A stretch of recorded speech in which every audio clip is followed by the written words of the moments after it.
Salut Jean-Sébastien, on se connaît pas, je m'appelle Florence Léa-Siri et je suis experte de la lutte au gaspillage alimentaire. C'est mon ami Bernard Lavallée qui m'a écrit hier sur Instagram pour me dire que tu avais acheté beaucoup trop de bananes sans le vouloir. Il m'a demandé de t'aider et ça me fait plaisir de te présenter cette vidéo où je te cuisinerai 8 différentes recettes pour manger 100% de tes bananes, mais surtout pour pas en gaspiller une seule.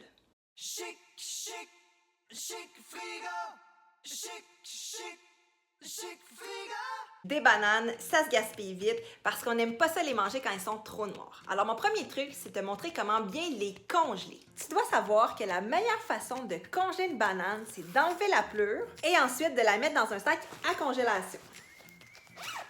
Advenant que tu congelais trop longtemps la banane puis qu'elle se mettait à sentir le congélateur, ben, il suffit de la passer sous l'eau pour faire une autre bonne recette. Recette 1, donc tu prends la banane qui est passée sous l'eau, tu la coupes en morceaux que tu mettras dans un robot culinaire si tu en as un. Sinon, ben, tu peux aller demander à ta mère. Hein? Tu peux ajouter des assaisonnements comme du beurre d'arachide et de la tartinade choco-noisette. Et tu passes ça au robot jusqu'à ce que ça fasse une belle texture de crème glacée. Va falloir être patient, ça peut prendre jusqu'à 2 minutes selon la grosseur de tes bananes. Le résultat, par contre, était cœur. La deuxième recette, c'est la pizza à la banane. Puis ça, là, pour déjeuner ou pour dessert, c'est vraiment cochon. Tu peux aussi faire la version pâte feuilletée, mais non. Ou chausson. Pour faire une crêpe à la banane sans farine, tu auras besoin de 2 bananes écrasées, 2 œufs et une demi-tasse de farine d'amande. Tu fouettes bien, ça prend quelques minutes. Tu pourrais aussi ajouter des assaisonnements comme de la cannelle, la cardamome ou peu importe ce que tu aimes. Maintenant, j'ai envie de te convaincre avec la lasagne sucrée à la banane. Ouais, une lasagne sucrée, mais c'est super bon. Pour faire de la lasagne de banane sucrée, ce qu'il faut, c'est des restes de biscuits un peu mous ou que ça te tente plus de manger, ou sinon des restes de pâte. Ici, j'ai fait le griller à la poêle de la pâte feuilletée. Ça aurait pu être du pain sec, peu importe. L'idée, c'est de faire de la pâte. Du yogourt ou un reste de pudding.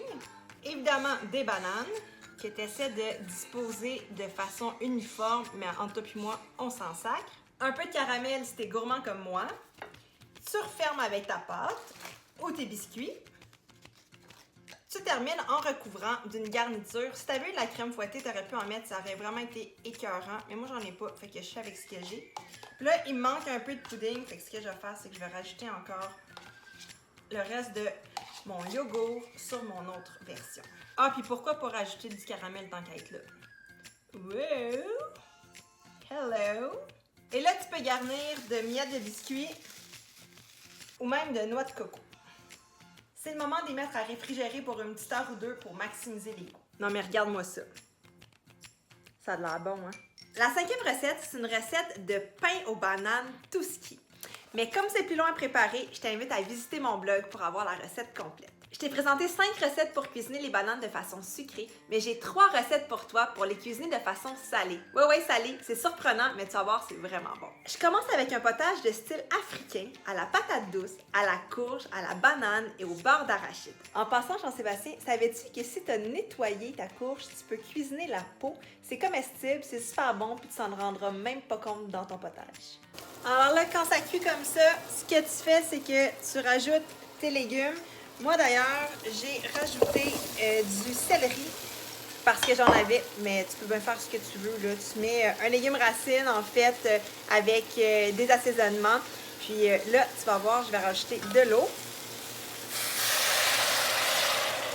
Et je viens d'ajouter du beurre d'arachide pour assaisonner mon bouillon maison. On va laisser ça cuire tranquillement.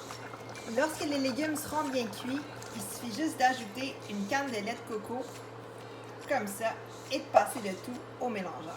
Le résultat final est juste incroyable. J'ai mis des oignons marinés, de la coriandre, j'ai rajouté un petit peu de beurre d'arachide, des oignons verts et j'ai complété avec du zeste de lime. C'est vraiment goûteux. Mais étrangement, on ne goûte pas du tout la banane. En fait, ça fait simplement ajouter une texture très onctueuse à la soupe. Maintenant, je te présente le poulet à la banane. On prend des oignons qu'on fait rissoler dans de l'huile avec des épices. Moi, j'ai choisi des épices garam masala de la compagnie La Pincée, mais tu peux bien prendre ce que tu veux. Tu rajoutes du poulet, tu sales, tu rajoutes de l'ail et de la lime, sans oublier le précieux jus. T'enrobes le tout avec un peu de yogourt si tu en as. qui est complète avec la banane qui va venir couper le petit goût acidulé de la lime et du yogourt. Et je sers ça comme repas principal. Si tu savais comme ça sent bon, je pense qu'en ce moment, tu regrettes qu'il n'existe pas le scratch and sniff. Et finalement, je te présente un accompagnement pour tes plats salés. Ici, je fais sauter des oignons dans de l'huile. Pour pas que ça colle, je vais rajouter un tout petit peu d'eau. Pour mes épices, j'ai utilisé du curcuma, de la moutarde, de l'herbe amande maison et du cumin.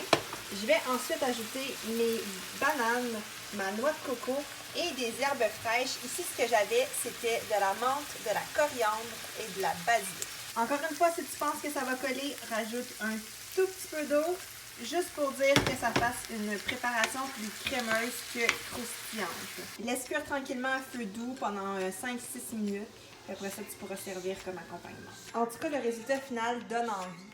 Sache que ça se congèle super bien et que si tu as la dent plus piquante, ben n'hésite pas à assaisonner avec des piments ou même de la sriracha. Alors voilà Jean-Sébastien, j'espère que ça t'a inspiré à cuisiner tes bananes pour pas les gaspiller. Dernière chose, si tu manques de temps pour cuisiner tes bananes, je te propose d'aller les chercher sur ton balcon et de cuisiner tes 3 recettes préférées que je t'ai présentées et d'aller te les reporter directement.